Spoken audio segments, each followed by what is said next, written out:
na sua experiência, quais são assim, os principais erros que as pessoas, a nossa terceira pergunta, né, os principais erros que ao longo da sua jornada, de anos que você acompanhou aí já milhares de pessoas, que você vê que culminam num fracasso? Às vezes começou muito bem, teve uma manutenção, de repente aconteceu alguma coisa, ou já começa errado logo no começo e a pessoa desiste, ou a pessoa não consegue, a pessoa até tem um interesse, ela tem uma questão de procurar suas aulas, ela procura uma alimentação balanceada, mas de repente ela não consegue encaixar e ela fica de certa forma estagnada, às vezes nem inicia um processo, acaba se frustrando também. Então, pegar assim, quais são as principais falhas assim que as pessoas acabam cometendo, que atrapalham ali e culminam num fracasso nesse processo de emagrecimento? Boa, Rafael.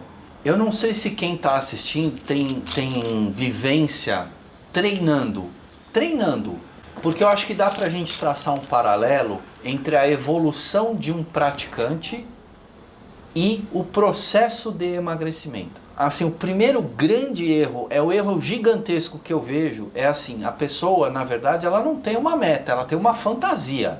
Sim. Uma vez eu participei de um treinamento e o professor desse treinamento, ele falou, a maioria quer comprar picanha pagando o preço de carne de segunda. Sim. Ou seja, você quer muito resultado com pouco esforço. A gente até já falou que esse é um mecanismo inteligente que nos trouxe até aqui. Na época primitiva fazia todo sentido, mas hoje em dia... E o que acontece com esse primeiro grande erro? Eu vejo a questão da comparação, vendo pessoas saradas nas redes sociais, homens e mulheres, que eu já acabei de falar, tem muita genética envolvida ali. Uma outra questão, a gente não sabe da vida daquela pessoa, se aquele corpo é totalmente natural. Sim. Tá?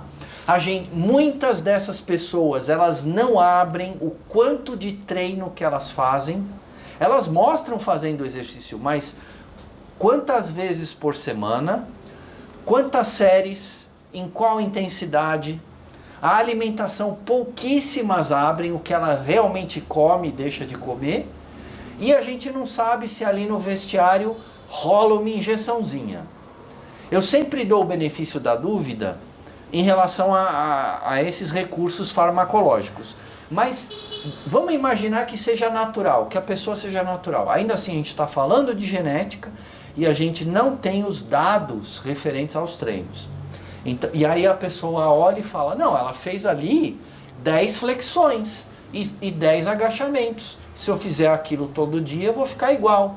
Você não sabe, de repente, aquilo foi uma série e ela fez 12 séries de agachamento.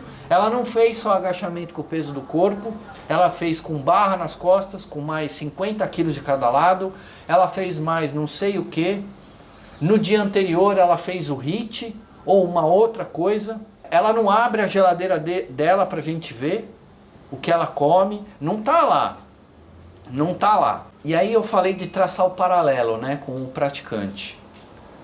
Uma pessoa que está começando, por exemplo, a pedalar, não vou nem falar de corrida, tá? Porque nem todo mundo precisa correr, você precisa fazer algum cardio. Vou falar pedal, porque o pedal, ele é mais inclusivo. A pessoa que está mais pesada consegue pedalar, a pessoa que está leve consegue pedalar, o mais idoso, né? Nem todo mundo está apto a correr, mas pedalar todo mundo. Você vai na bicicleta ergométrica e fala, eu quero começar a pedalar. Está sedentário, ficou anos sem fazer.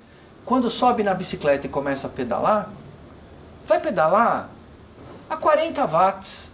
Watt é uma unidade de potência que dá um referencial de intensidade. 40 watts, para você ter uma ideia, é uma potência super baixa, mas para um sedentário já é um exercício. Para quem não conhece, um ciclista profissional vai pedalar uma média de mais de uma hora, mais de 400 watts. Então 10 vezes mais watts que essa pessoa que eu dei o exemplo. Eu estou dando um dado real. Depois de 2 semanas, o que o professor que está acompanhando essa pessoa fala? Fulano, vamos para 45 watts? 2 semanas depois, fulano, agora você já melhorou? Vamos para 50 watts? Ou seja, a pessoa vai no gradativo. Agora no emagrecimento, que eu vejo, não tem gradativo. A pessoa viu o corpo e ela quer aquilo. Peraí, mesmo que ela tenha potencial genético para chegar naquele corpo, mas ela tá, ó, vai aparecer assim, né? Esse é o corpo, né? Musculoso, definido, e a pessoa tá aqui. Ao invés dela ir igual a bicicleta de 5 em 5 watts a cada 2 semanas, ela quer sair daqui para cá em 2 meses. É como se essa pessoa sedentária, que está a 40 watts, pedalando 15 minutos, quisesse em 2 meses, eu quero pedalar igual os caras do Tour de France, 400 watts, 3 horas seguidas, em 2 meses. Mas a pessoa não se dá conta disso. Eu vejo isso como um grande erro. Então o que eu recomendo, né? Porque não adianta apontar o erro. Não falei para ir gradativo? Por que não? Vamos imaginar um homem que esteja com 25% de gordura, fazer um processo, primeiro cuidou da parte clínica, os primeiros 3 meses, normalizou, aí fala, agora eu vou cuidar da parte estética. Então, primeira coisa, parte clínica, saúde. Normalizou tudo ou quase tudo, vamos para a parte estética? Ok. Por que não falar assim, eu quero nos próximos 3 meses baixar de 25% para 24% ou 23%? Uma meta realista que te tira da zona de conforto, mas que é bem possível.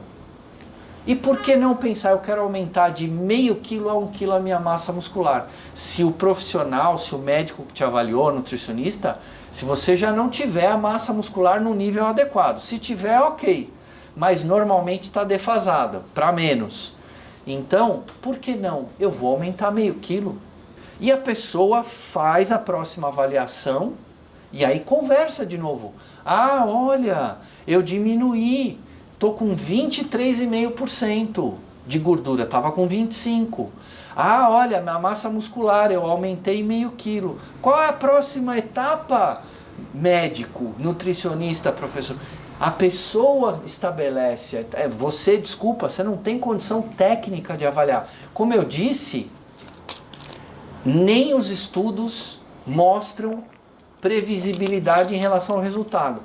A expectativa nossa vai sendo criada à medida que você vai respondendo ao processo. Sim. Eu primeiro preciso ver como o corpo do paciente, do aluno responde para traçar meta. Então vai no gradativo. Sim. Um outro erro que eu vejo, a pessoa ficou obcecada por aquele corpo. E eu acabei de falar, né, Rafael? A distância é enorme. É aquela pessoa que pedala a 40 watts e quer chegar em 400. Talvez nem vai chegar, porque quem é a ciclista ou ciclista que está lá no Tour de France? Alguém que tem uma genética privilegiada e alguém que vive para isso. Aquela pessoa que está lá no Instagram, no Facebook, no TikTok, no YouTube, toda sarada, normalmente a vida dela gira ao redor daquele corpo. Aquele estilo de vida abraçou ela. Você está disposto, você está disposta a fazer essa mudança na sua vida?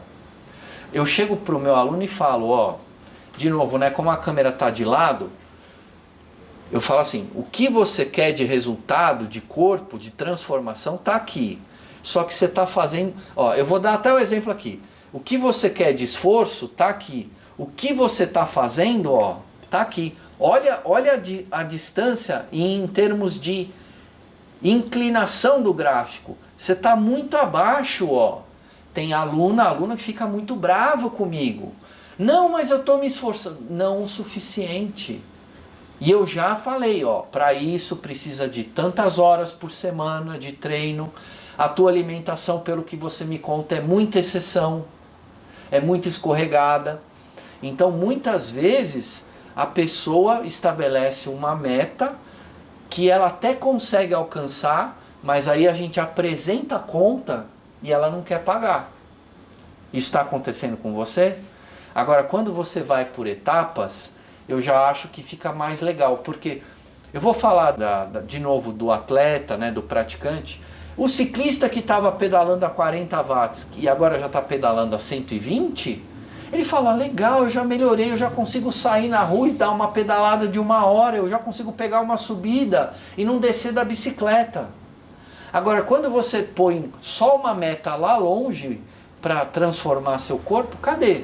Agora, se você vai a cada 2, 3 meses, e isso dá chance para os profissionais avaliarem o seu real potencial. Sim. Porque, infelizmente, esses estudos na área da genética, a gente ainda não tem acesso. A gente, no mercado, o consumidor final, que é você, não tem acesso a esses testes para saber o seu potencial de emagrecimento. Isso é feito na universidade, publicação científica. Talvez daqui 10, 15, 20 anos vá chegar alguma análise sanguínea que permita isso. Por enquanto não tem. Sim. Então é isso que eu recomendo, que eu acho que são erros. Sim.